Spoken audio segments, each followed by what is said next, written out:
chegamos à conclusão, nós, eu digo, para não dizer eu, chegamos à conclusão que são dois deuses no Antigo Testamento. Isso é escondido, mas eu não sei até quando. Você ouviu a notícia de que o Papa Francisco decidiu revisar a Bíblia, principalmente o Antigo Testamento? Vi. Foi um escândalo. Chamar-se-á Bíblia 2020, e ele disse que o motivo é simples. É que há passagens no Antigo Testamento, que foi escrito há 4.000 anos atrás, que ele não se arriscaria a citar. Eu acho que bastaria colocar umas notas de rodapé, né? Não sei. Não sei como ele vai fazer. É porque o que ele disse é uma revisão. Ele não disse que vai criar outro livro. Agora, os sensacionalistas já disseram que ele vai estar louco e vai criar outro livro. Se o nome revisão, é Bíblia 2020... Que a cada revisão, novos interpolações, novos erros podem ser introduzidos. Corrige um e enfia dois. Então, assim, eu acho que bastaria a nota de rodapé nos pontos que eles julgam hoje estranhos, entendeu? E aí cabe ao leitor julgar. Eu acho que bastaria isso.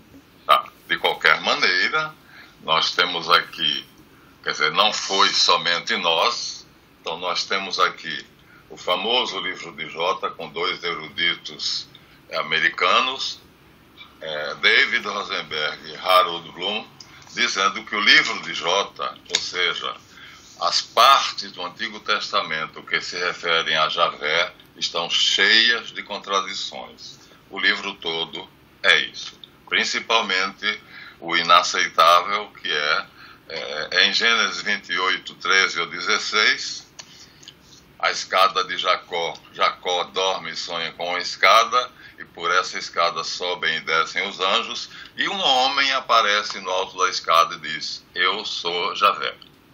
E aí ele diz: Senhor Javé, se me deres pão para comer, roupa para vestir, abrigo para o meu corpo e saúde para trabalhar, e se eu for e voltar em paz para a casa do meu tio Labão, eu passarei a ter você como Deus, ou seja, recusaria El Shaddai, que era o Deus de Abraão, de Isaac e Jacó, segundo o Antigo Testamento.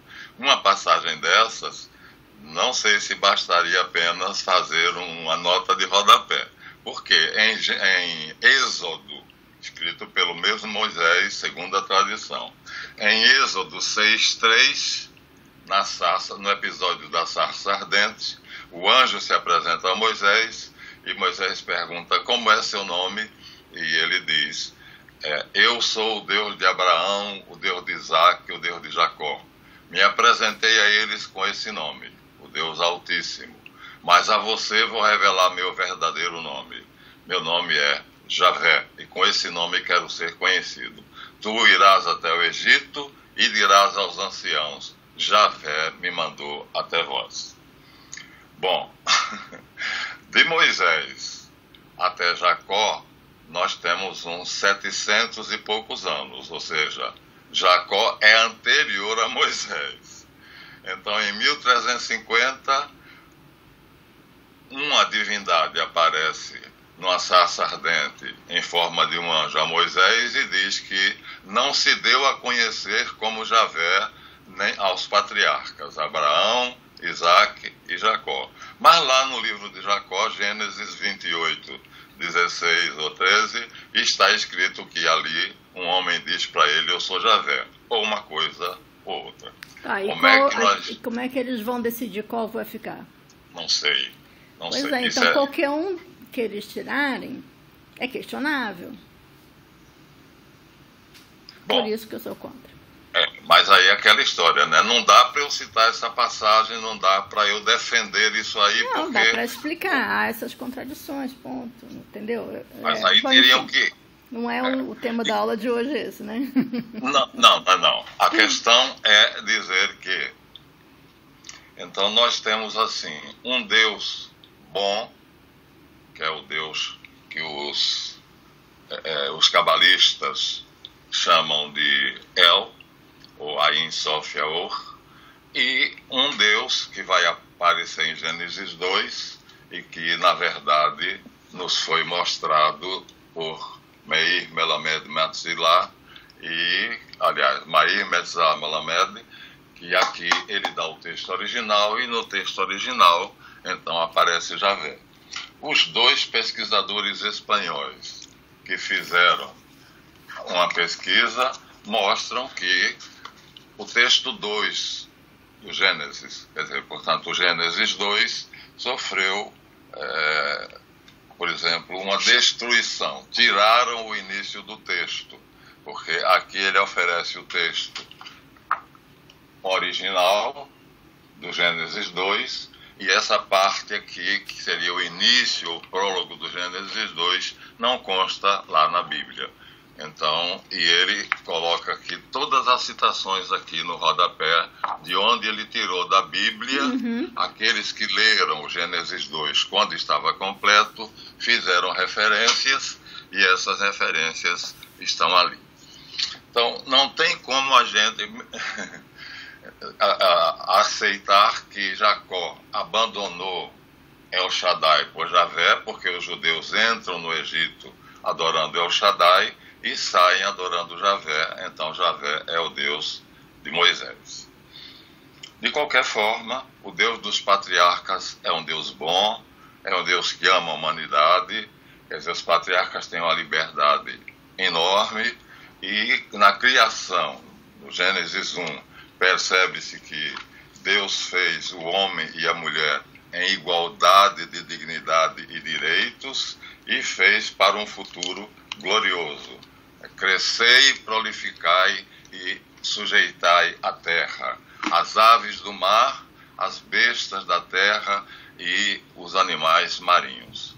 Enquanto que o homem criado por Javé, ele começa que é criado do barro, então não é a mesma natureza. Então, o arquétipo do ser humano em Gênesis 1 e o arquétipo do masculino, né? E o arquétipo do feminino são dois seres que não são criados, são gerados por Elohim, e têm um destino glorioso: dominar, reinar. Crescer e prolificar não significa necessariamente crescer em tamanho, porque a tradição diz que já foram feitos com 33 anos, todos dois. Também em Javé, Adão e Eva já são feitos com 33 anos. Mas, ao contrário do Gênesis 1, Javé faz o homem e a mulher, depois os amaldiçoou, porque colocou a serpente no jardim e a toda aquela situação. Então, temos que concluir que há uma criação boa, onde há o eterno feminino e o eterno masculino. Para mim, a substância humana em Jesus, homem, e em Maria, homem, já lá guardados para virem à encarnação no momento devido. É o que mostra o quadro da Cabala, né, com Ain, Sof, Aor, que ele não botava Ain duas vezes em vez de Aor, e aqui a criação de El dentro de Reshit, que é Jesus, e dentro de Reshit, Maria, as águas. Então, no princípio, Deus criou os céus e a terra. A palavra os céus é, na verdade, as águas, portanto, o arquétipo do feminino, né? E Reshit é o próprio Jesus com a natureza divina. Então, ele cria uma proteção, e Maria já é criada num segundo círculo, protegida por ele. Então, ela não é humano-divina, ela é apenas humana. Isso é conhecidíssimo dos cabalistas. Então, eles têm esse segredo, guardam, e as igrejas cristãs, não sei se tem ou não tem, mas guardam. E aqui, lá no meio, está, né, criado um círculo, onde Javé é criado, né, por Reshit e por Maria, na ladainha da Imaculada, é ladainha que se chama da Imaculada, e alguma coisa assim. Deus... aqui tem Javé, e Javé cria o universo dele aqui dentro. Mas, tanto El, ou Elohim, já sabem que o universo dele é bom, e coloca dois seres humanos sem forma no universo dele ainda, bons e com um destino glorioso, e cria no universo dele 2 seres humanos, mas os amaldiçoa a terra e diz que eles terão um destino de sofrimento. Então, bom, o que nós vemos é que nós estamos no universo de Javé. Javé copia praticamente o universo de El, mas não consegue fazer igual, até porque a substância de que ele dispõe não é a mesma de que El dispõe. Por várias tentativas, Javé vai tentando educar o homem já multiplicado. Nós temos a genealogia de que Adão gerou toda a genealogia, então já temos uma multidão. Essa multidão no Egito já é muitas pessoas, e depois mais ainda, e o esforço de Javé seria conduzir os homens a um destino tão glorioso quanto imaginou e planejou Elohim, mas não consegue. Então aparece Moisés. Quando Moisés aparece, então Javé decide apelar para o último recurso, a lei. Olho por olho, dente por dente, ferida por ferida. Quer dizer, fez o bem, recebe o prêmio. Fez o mal, recebe o castigo. E Javé acredita mesmo, que através dessa lei e do povo que Moisés vai educar, que passam 40 anos rodando no deserto para aquela geração morrer e nascer outra geração, só ficam vivos Eleazar, que é filho da tribo de... os levitas em geral, né? A tribo de Levi, que mata todos os que adoravam o bezerro de ouro, e Josué. Então, nesses 40 anos, Moisés, um guia maravilhoso, porque é uma viagem de 2 dias, ele amplia para 40 anos. Então, nunca tome Moisés por guia quando você for fazer suas coisas. Eram 2 dias de viagem, mas na verdade o que ele queria era que aquela geração morresse, e educado nos mandamentos, a nova geração, com Josué e a tribo de Levi, crescesse uma geração capaz de fazer o bem. Finalmente, ele chega até a Terra Prometida, que é uma discussão que não vamos abrir aqui. Para os católicos e judeus ortodoxos, não seria na Terra. Essa Terra Prometida seria o universo de Elohim, mas, como está escrito, disse que é a terra em que Abraão está pisando, depois disse que é do grande rio Nilo até o Eufrates, e assim os judeus desenvolvem essa noção, e desenvolvem uma noção de supremacia, superioridade, de facciosidade, que são o povo eleito. Em suma, quanto mais Javé faz, menos merece. E aí nós chegamos a Jesus. Ainda falta dizer uma coisa. Josué introduz a multidão que Moisés passa para a responsabilidade dele no Monte Nebo, se despede e vai ser levado para o céu pelo arcanjo Miguel, que disputa o corpo de Moisés com Satanás. Satanás acha que esse é meu, e Miguel diz, não, está errado, esse não é seu, é meu. Então, aí Josué continua a obra de Moisés, entra em Canaã, que seria a terra prometida, e distribui, como o Dom Manuel I fez o Brasil, em capitanias hereditárias. Assim Josué faz na Palestina. 11 lotes de terra, não precisava de 12, embora os filhos de Jacó fossem 12, porque os levitas não tinham terra, viviam de doações. Era classe sacerdotal, vivia apenas para oração, a liturgia e doações. Pronto. Parece que o plano de Javé se concluiu. Não havia pobreza, não havia miséria, não havia lutas, cada tribo era comandado por um chefe sábio. Então, está tudo certo. O povo está alojado, né, cada um nos seus lotes, e daí para frente, a missão dos judeus era fazer isso com a humanidade. Vamos dizer aqui, de passagem, que a Igreja Católica fez isso no feudalismo.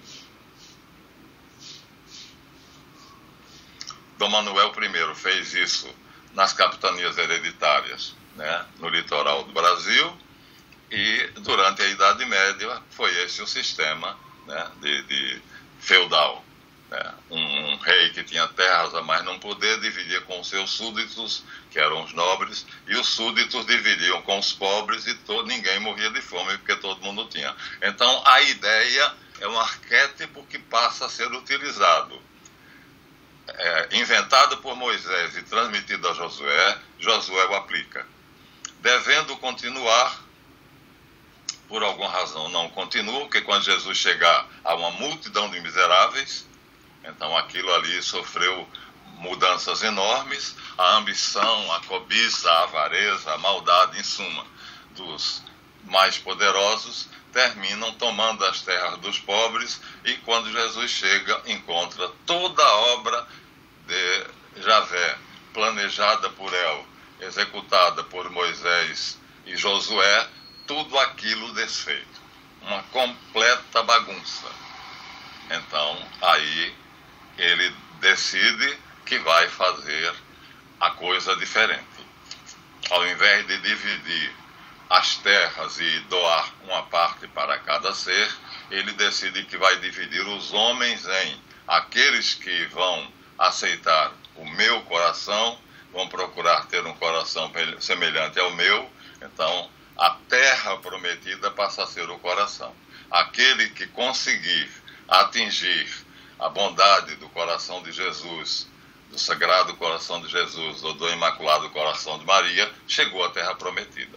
E são muitos. As conversões são imensas, o Evangelho mostra isso. O próprio Jesus já converte muitos no início, foi a história do Evangelho inicial. Depois os apóstolos fundam comunidades várias. Então, há uma mudança de plano total. É bom que se diga que, então, Jesus faz uma coisa radical, abolindo o culto a Javé, abolindo o sacerdócio levítico, que é de Javé, e abolindo o templo, que ele diz que será destruído e não ficará pedra sobre pedra. O novo templo será, portanto, cada homem que abriga no seu coração o Espírito Santo. A nova lei será 2 mandamentos: amarás a Deus sobre todas as coisas e ao próximo como a si mesmo, que no final das contas ele reduz a 1. São João diz: aquele que diz amo a Deus e não ama o próximo é mentiroso, porque como você pode amar o que não vê, se não amar aquele que você vê? E Jesus mesmo diz: filhinhos, amai-vos uns aos outros como eu vos amei. Nisto todos saberão que vós sois meus discípulos, se vos amardes como eu vos tenho amado. Então, no final das contas, tudo se reduz ao amor. Ao invés da lei, a lei do amor. Em vez do amor pela lei e, portanto, uma obrigação a ser cumprida, 613 preceitos, então, um compromisso de coração que liga o homem diretamente a Deus, através da aceitação da mensagem de Jesus Cristo, de que não há terra prometida, ide até os confins da terra, pregai o Evangelho a toda criatura, batizando-os em nome do Pai, do Filho e do Espírito Santo. Então já não tem mais terra prometida. Aí Jesus escancara, né? Não há mais. Aquilo ali era um plano que não deu certo, e a tarefa agora vai ser converter os corações, e a expectativa de que os homens optem pelo bem, pelo Deus bondoso El, que Jesus Cristo reintroniza com o nome de Pai. Um detalhe que Jonathan Matias me deu, que ele é um pesquisador sério: não há no Novo Testamento, nem na Septuaginta, portanto a versão grega da Bíblia, que Jesus usava e que os apóstolos usavam, uma única vez escrito a palavra Yahvé, ou Javé. Não há. Então, Jesus reintroniza El, que ele chama de Abba, Pai, e na cruz ele diz a célebre frase: Eli, Eli, lama sabachthani, meu El, por que me desamparaste ou me abandonaste? E ele próprio assume o lugar de Javé, porque a palavra Kyrios, no Novo Testamento, vai ser aplicada a ele. É equivalente a Adonai no Antigo Testamento. Então, não se usa mais Adonai, que é hebraico, substitui-se pelo grego Kyrios, só que o Kyrios não será mais Javé, será Jesus, que a escrita termina sendo, segundo os martinistas, Yahvé afastada duas letras, quer dizer, duas sílabas, e colocado o Shin no meio. Yod, Re, Shin, Val, Re. Então, em vez de Yod, Re, Val, Re, Yod, Re, Shin, Val, Re. O nome de Yahvé é substituído pelo nome de Yeshua. Bem, fazer isto é necessário.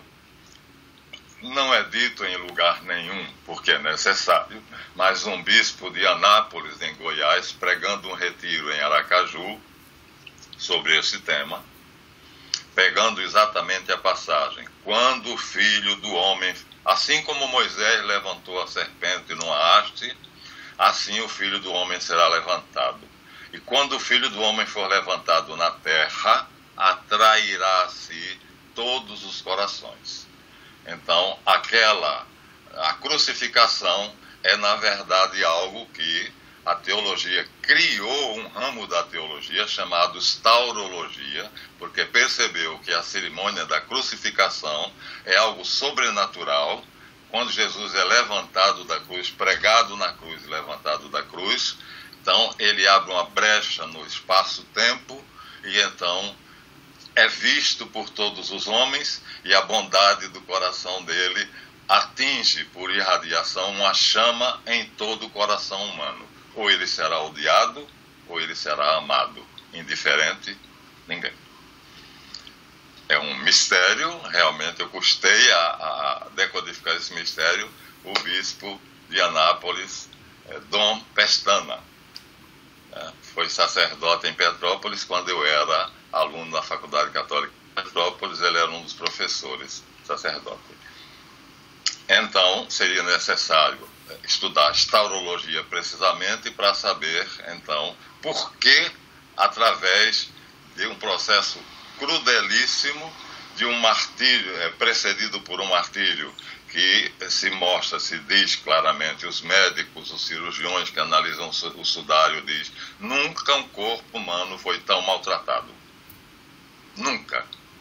Jesus é um exemplo único, né? Descolou-se a carne dos ossos pelo processo de martírio que ele sofreu, né?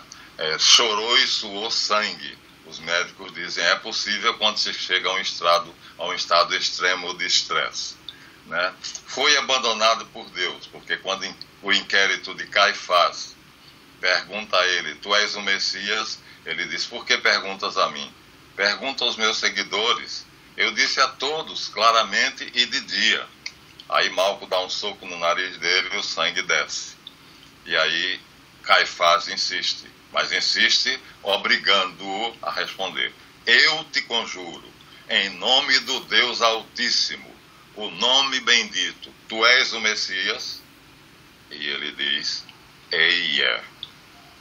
Aí o sacerdote rasga as roupas e diz: blasfemou. A palavra era proibida e quem dissesse era digno de apedrejar, era punido com apedrejamento, porque Eie era o nome de El. Quer dizer, o Ain Sof Yaor se revela a Moisés como Ei.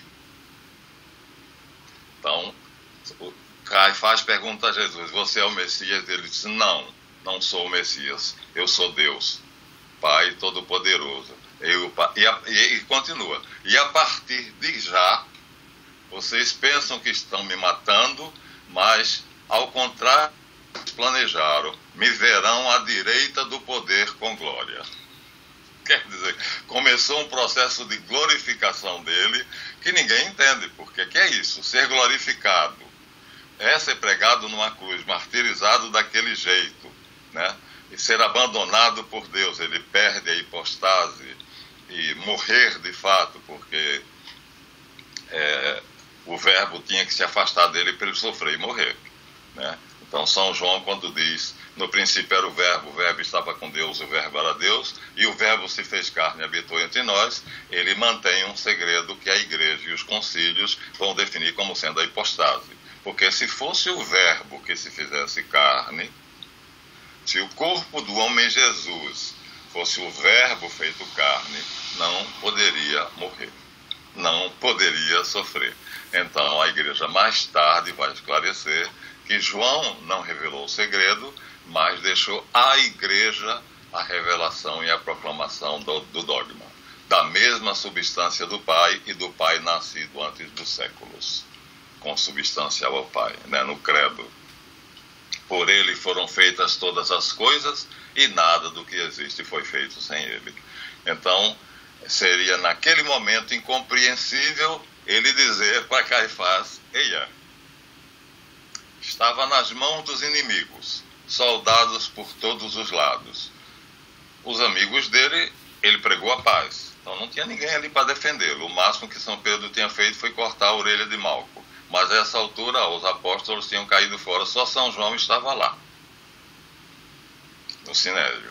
Então levam ele para Pôncio Pilatos.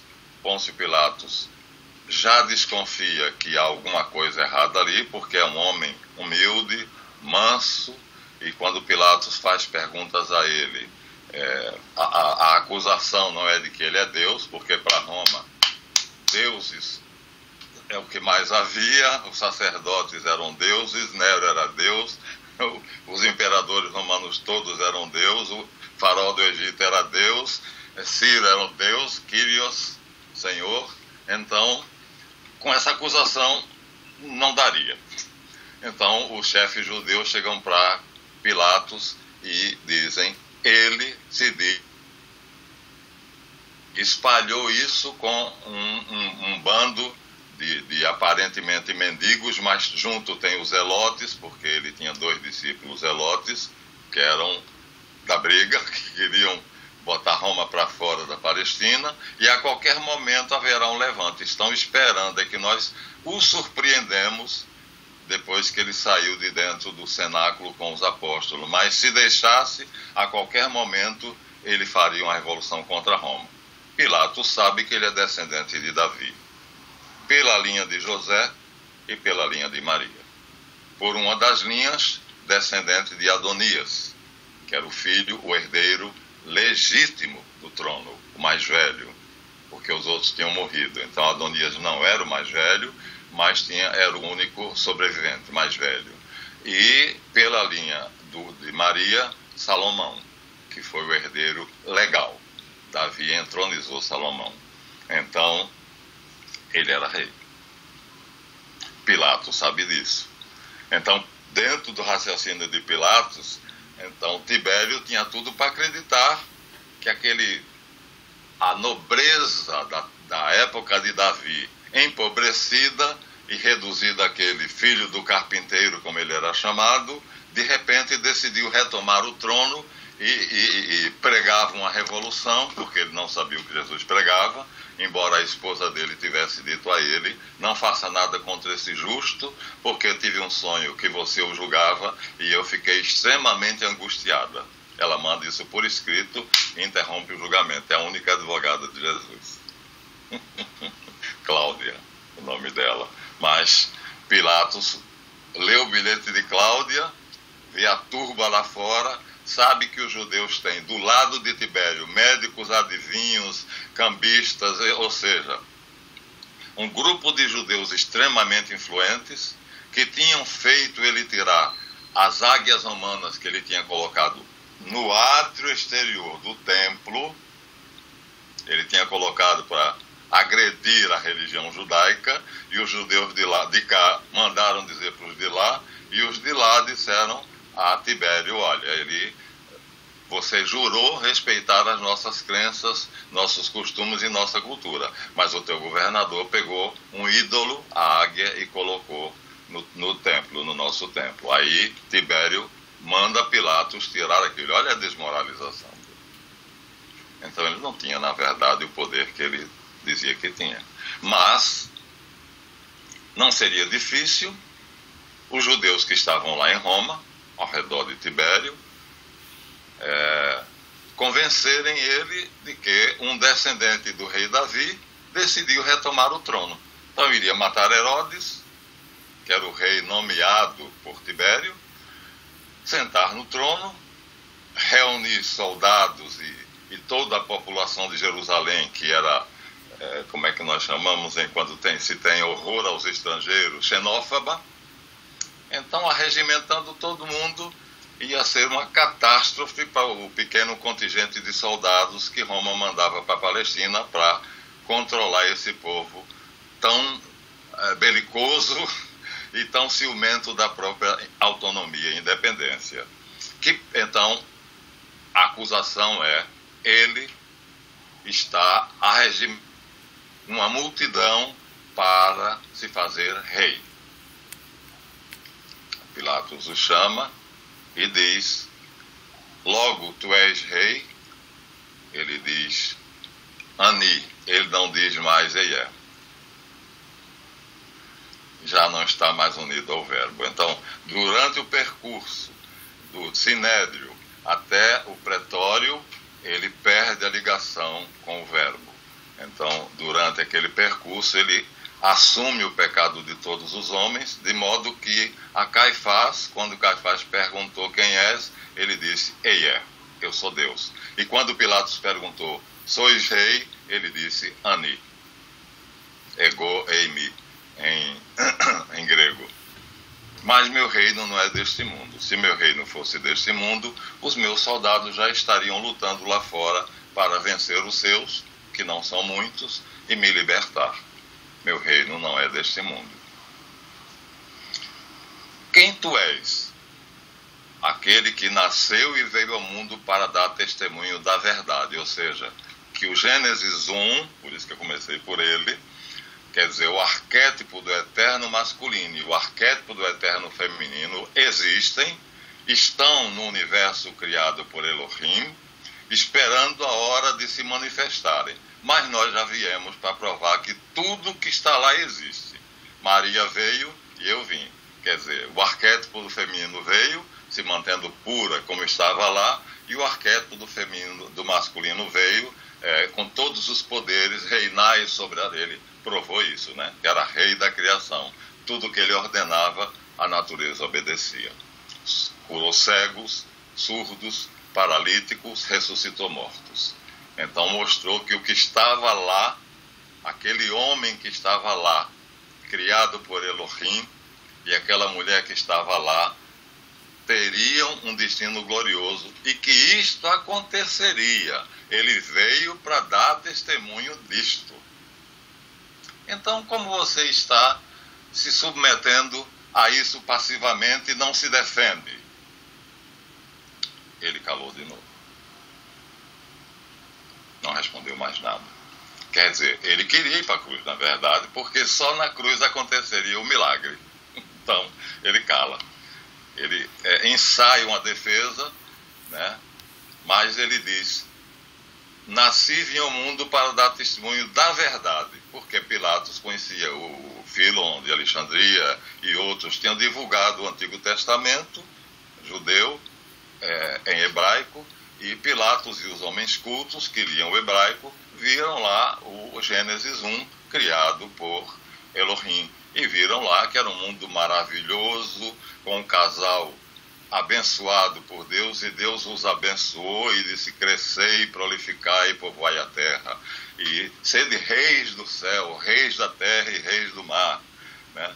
Então, tudo isso vos dou em vossas mãos. Então, aquele universo existe, e ele disse: para provar que ele existe, eu vim e fiz todos os milagres, todos os prodígios, para mostrar que o homem criado naquele universo tem todos os poderes que eu tenho. E quando chegar a hora, todos aqueles que me aceitarem e que através de mim aceitarem o Pai, serão iguais a mim. Farão as mesmas obras que eu faço, e farão até maiores. Então, ele fica calado. Mas isso teria que passar pela cruz. Mas é a testemunha fiel.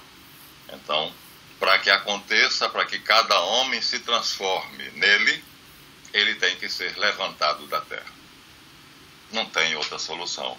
É incrível como na carta aos Hebreus, o autor diz assim: é bom para vós que Jesus tenha sido crucificado, tenha sofrido a morte de cruz.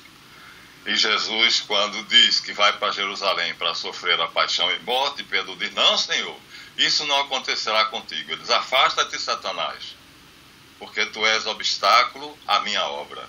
não são palavras de Deus, mas palavras de homem. Irei e acontecerá o que está escrito, pois eu vim para fazer a vontade do meu Pai. Doideira na cabeça dos apóstolos. Como é possível que um homem com tanto poder... E quando Pedro corta a orelha de Malco, logo no Getsemane, ele diz, guarda a espada, Pedro. Por acaso, se eu quisesse, não chamaria uma legião de anjos e todos eles venceriam essa batalha facilmente a meu favor, mas é necessário que tudo se cumpra. Então, chegamos ao momento crucial, quando ele diz que ele veio dar testemunho da verdade, Pilatos pergunta, e o que é a verdade? Ele não responde, mas Pilatos, olhando para ele cuidadosamente, diz, não encontro culpa nesse homem, ou seja, a verdade. Né? Perguntou o que é, ele não definiu, mas imediatamente Pilatos enuncia a verdade, não encontro culpa neste homem. Mas aí vai aquela história de Tibério está aniversariando, coisa nenhuma, né? Aquilo tudo era lero-lero, era um artifício que ele estava criando. Então Barrabás e Jesus apresentam os dois ao povo, o povo escolhe Barrabás, que era o chefe dos zelotes, portanto, o líder revelado, claro, né, da libertação dos judeus na Palestina, inimigo de Roma, e a Bíblia diz, e Barrabás era um criminoso, era um facínora. Apresenta os dois à multidão, mas a multidão que estava ali tinha sido colocada ali dentro de madrugada e era toda comprada. Então, todos os amigos de Jesus tinham ficado lá de fora do pretório porque o Sinédrio tinha mandado fechar o portão que dava entrada ao pretório, ou seja, era uma claque. Então, quando Pilatos apresenta Jesus e Barrabás, sem saber de nada disso, o povo diz Barrabás, Barrabás, Barrabás. E Jesus, crucificam, crucificam, crucificam. Aí Pilatos pega uma bacia de água, lava as mãos e diz, não tenho culpa nenhuma, nem nenhuma responsabilidade na morte deste justo. Façam o que quiserem com ele. No fundo, ele diz, ótimo, é isto que deve ser. Começa agora o suplício, as chicotadas, tiram a roupa dele. Mel Gibson mostrou no filme A Paixão, não sei se você viu como é que foi. Ele é colocado nu sobre o tronco assim e recebe 38 chibatadas, sendo que cada ramo do chicote tinha no fim um pedaço de chumbo preso. Então, quando batia, que puxava o couro, a pele vinha grudada com um pedaço de chumbo. 38 chibatadas. Depois botam ele de costas e dão mais 38 chibatadas. Então, como Mel Gibson mostrou, os judeus disseram aquilo é um escândalo. Não, mas foi assim. Foi assim. Aqueles filmezinhos que mostram os bonzinhos, né, que Silvio Santos passa no SBT, na Paixão, um Jesus comportadinho, uma paixão tão delicada, tão suave. Então, na verdade, Mel Gibson foi no livro de Ana Catarina Emmerich, a beata, que tinha visões. Da quinta-feira até o domingo, ela caía em êxtase e tinha visões de Jesus Cristo. No início, o pároco, que era responsável, o confessor dela, não conseguia entender, porque ela falava na linguagem de cada um, né? E Jesus disse, ela falava em aramaico o que Jesus disse. Aí Pilatos perguntou, falava em latim. Então, no início, o padre ficou meio bolado. Depois ele desconfiou, porque latim ele falava, né? Aí chamou um grupo de eruditos, que aí chegava na quinta-feira, quando ela caía em êxtase na cama, o grupo se sentava em cadeiras ao redor dela, cada um com anotações, e aí cada língua, tudo que ela dizia era anotado. Esse livro existe, Paixão, Morte e Ressurreição do Cordeiro de Deus, segundo as visões da beata Ana Catarina Emmerich. Ainda nos sebos. Coisa fantástica, que privilégio, né? Ver a paixão de Cristo passando como um filme. E Mel Gibson se baseou no livro dela mais do que no Evangelho. Porque ela tinha visão direta. E os evangelhos têm discordâncias. Então, o filme A Paixão de Cristo, de Mel Gibson, foi tirado praticamente todo do livro de Ana Catarina Emmerich. E aí aí ela foi proclamada beata, porque como explicar que uma mulher sem cultura dissesse que estava vendo Jesus indo com a cruz, na verdade a trave central, para o Calvário, e aí olhava para o lado e as mulheres chorando, e ele disse em aramaico, aí ela falava: não choreis por mim, mulheres de Jerusalém, chorai antes por vós e por vossos filhos, porque virão tempos em que dirão: ai das grávidas e das que estiverem amamentando. E aí o cara que falava aramaico, o padre anotava. E quando chegou lá Fílon de Alexandria, junto com outros gregos, Fílon era judeu, mas encontrou-se dentro da pleiade de sábios da Grécia, na escola de Alexandria, e ficou famoso com o nome que ele assumiu, grego, Fílon, mas quando ele viu falar de Jesus, ele quis conhecê-lo. Então levou um grupo de gregos e pediu a Jesus permissão para falar com ele. Olha, não era lícito porque eram pagãos. Então, apesar de Fílon ser judeu, mas os que estavam com ele todos eram gregos, portanto, egípcios e, em suma, todas as nacionalidades, porque o conventículo da escola de Alexandria, cuja biblioteca era a maior do mundo e que foi queimada acidentalmente por César ao tentar defender Cleópatra, os direitos de Cleópatra contra o irmão dela, que os sacerdotes queriam entronizar para poder mandar nele, e Júlio César então coloca o exército romano contra os exércitos dos sacerdotes egípcios para garantir o trono para Cleópatra, também porque ele era amante dela, né? Mas isso fica nos bastidores da história. Então Fílon vai para falar com ele, e quando chega a embaixada grega para falar com Jesus, né, Jesus diz: que quereis, em grego, porque Jesus, como era um carpinteiro, trabalhava para os ricos. E os ricos eram helenistas, ou seja, tinham se envolvido com a nata dos gregos. Quer dizer, quem tinha dominado naquela época eram os gregos, então os romanos estavam dominando, mas o latim ainda não era uma língua universal como os gregos, né? Alexandre tinha conquistado o mundo todo e o mundo todo falava grego. Então, se eu sou um carpinteiro e vou construir para um patrão rico, ele vai falar o grego, porque toda a sociedade é elite, como a elite brasileira. O nome disso é mouse, o nome do negócio da memória desse computador é hardware, o programa é software, a gente fala mais inglês do que português. Então, do mesmo jeito, eles, né? E ele concede a entrevista à embaixada pedida por Fílon, porque a principal discussão, e aí São João, do lado dele, ouve a palavra-chave usada no evangelho dele, porque a grande problemática para a escola de Alexandria era o conhecimento de um ser que a filosofia grega pré-socrática intuiu, chamado o Logos, que é o pensamento de Deus em Deus. E como é que nós temos acesso a esse pensamento?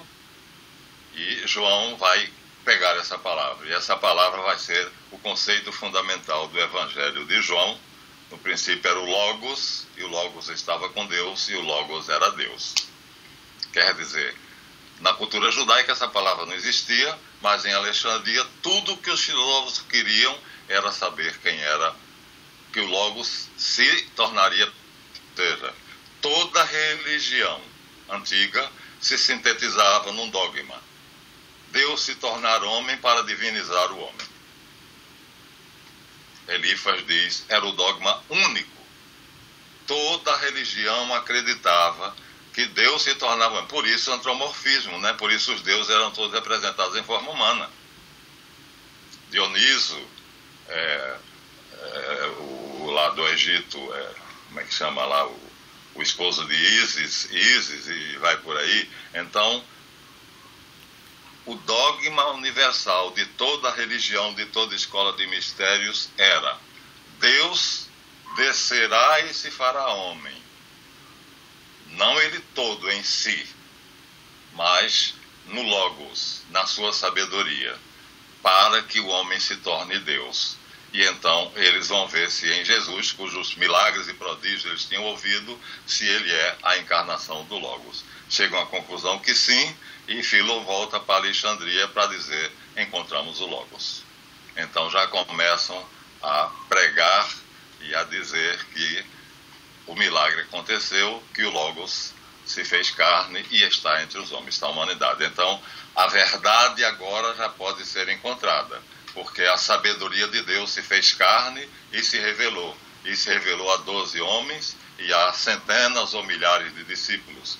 Então temos que saber o que é que esses discípulos apreenderam e o que é que estão pregando, para poder a gente ter as nossas respostas a respeito do Logos. Então, quando Paulo vai para a Ásia, quando João vai para a Ásia, já encontra o terreno preparado. Quando Paulo chega no Areópago de Atenas, tem um cubo preto escrito ao Deus desconhecido. Ele sobe naquele cubo, bate palmas, aí todo mundo que está por perto vem para perto dele, porque isso era comum, e está escrito na pedra ao Deus desconhecido. Aí ele diz: cidadãos atenienses, em grego, claro. Paulo falava 8 idiomas. Na verdade, todo mundo tem que falar vários idiomas, porque o mundo, né? Esse Deus que vós chamais desconhecido, é ele que eu venho vos explicar, vos pregar. Aí todo mundo fica super atento, porque aquele cubo, ao ser colocado ali, curou uma peste que dizimava Atenas. Apenas porque estava escrito ao Deus desconhecido. Ele disse: pois é desse Deus que eu venho lhes falar. Então já estava tudo preparado, porque até o cubo dedicado ao Deus desconhecido. Então a Ásia tinha sido preparada pela escola de Alexandria. Então tanto Paulo e Barnabé quanto João já encontram terreno fértil. Já se fala do Logos e já se sabe que Jesus é o Logos. Então, que ressuscitou dos mortos. Então a morte dele na cruz e o suplício passam a ser, vamos dizer assim, interpretado pelos filósofos gregos, porque tinha que ser assim. Aí vão começar as especulações, umas certas, outras erradas, vão surgir as heresias. Ele era somente homem. Não podia ser somente homem, porque um apóstolo disse que ele se transfigurou diante deles a uns metros, e do lado dele tinha Elias e do outro lado tinha Moisés, que tinham vivido e morrido muito antes dele. E aí começa a efervescência da especulação. Ele não tinha deixado nada escrito, e até aí o ano 45 nada havia escrito, né? Então alguns dizem que Marcos escreveu o evangelho dele, ditado por Pedro, bem pequenininho, que é o mais curto, né? E na verdade, então o epílogo você sabe, né? Ele vai para a cruz, é crucificado, sofre todas as dores que nunca tinha sentido, mas a dor maior é o abandono por Deus, é ter se desligado, a hipostase cessa, e ele pela primeira vez não é Deus, é divino, mas não é Deus. Então é um puro homem, e imagina você, é como se comparássemos nós a um cachorro. A diferença é mais ou menos a mesma. Um ser humano caído ao nível de um cão. Então aquilo para ele é a maior dor, porque ele tinha sido divino bilhões e bilhões de anos no céu, na pré-existência terrestre dele, e agora ele está ali, sozinho, sofrendo, e ele sabe que tem que sofrer. Então Maria está do lado, Maria Madalena, Maria mãe de Jesus, Maria Madalena, Maria de Cleófas, que era a mãe dos dito irmão de Jesus, segundo alguns, outros dizem que eram filhos do primeiro casamento de São José. E de qualquer maneira tem um grupo que os soldados deixam passar. Como ele morre logo, José de Arimateia e Nicodemos vão pedir. Ele não estava habituado a sofrer dor, então tudo aquilo foi demais para ele, né? Então ele morre antes dos 2 ladrões que estão crucificados junto com ele. Aí Nicodemos e Arimateia vão pedir ao corpo, a Pilatos, o corpo dele E Arimateia compra o monte mais próximo para poder, já tinha um sepulcro, Getsemane, já estava tudo preparado, porque o dono do monte tinha feito o seu próprio sepulcro, já devia ser um velho. Arimateia compra tudo.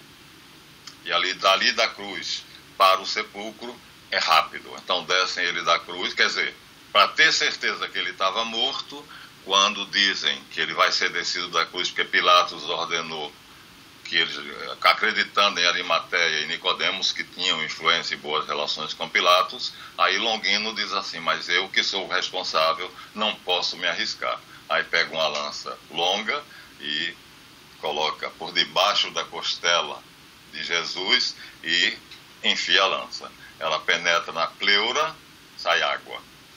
Penetra no coração, sai sangue. Então escorre pela lança e pelo cabo da lança e cai no chão água e sangue. E João, que está do lado, diz, e aquele que viu, deu testemunho de que saiu água e sangue. Bom, se não estava morto, agora sem dúvida está. Aí o soldado Longino manda descer ele, aí nós temos a cena da Pietà, Maria com ele no colo, que na verdade Michelangelo fez Maria Madalena. Aí quando o Papa olhou e disse assim, mas o rosto da mãe é mais jovem do que o rosto do filho? Como isso é possível, mestre? Miguel Ângelo disse, porque para mim, sumo pontífice, Maria jamais entendeu.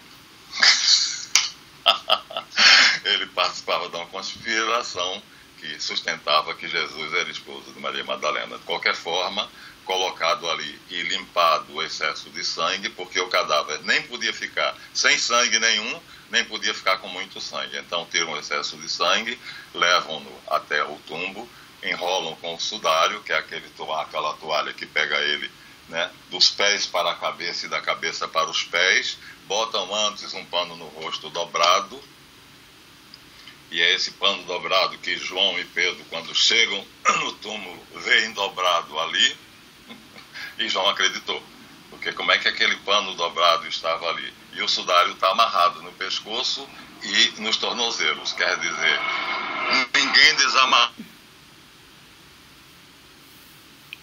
Epa, congelou. Ele ressuscitou dos mortos. Pronto. Aí, agora é a glorificação. É a ressurreição e a glorificação. Está feito. Está feito. Então hoje, né, isso pagou um preço alto por nós e agora cabe a cada um de nós colocá-lo na terra prometida e vivermos com ele. A terra prometida é o nosso coração. Então, temos toda essa literatura, né, e a especulação continua, e eu acho que vai ser difícil Francisco não tocar nesse assunto, e em outros mais. Mas deixemos ver como será a Bíblia 2020. Então, acabamos por hoje e finalmente dissemos, aqui veio Jesus. Né? Transferir a noção de terra prometida, que eles acreditavam que era um pedaço de terra, e os judeus Ashkenaz, que é o mundo, e ele diz, é o coração de cada um. Que ele reine. Obrigado pela atenção. Até a próxima. Beijo.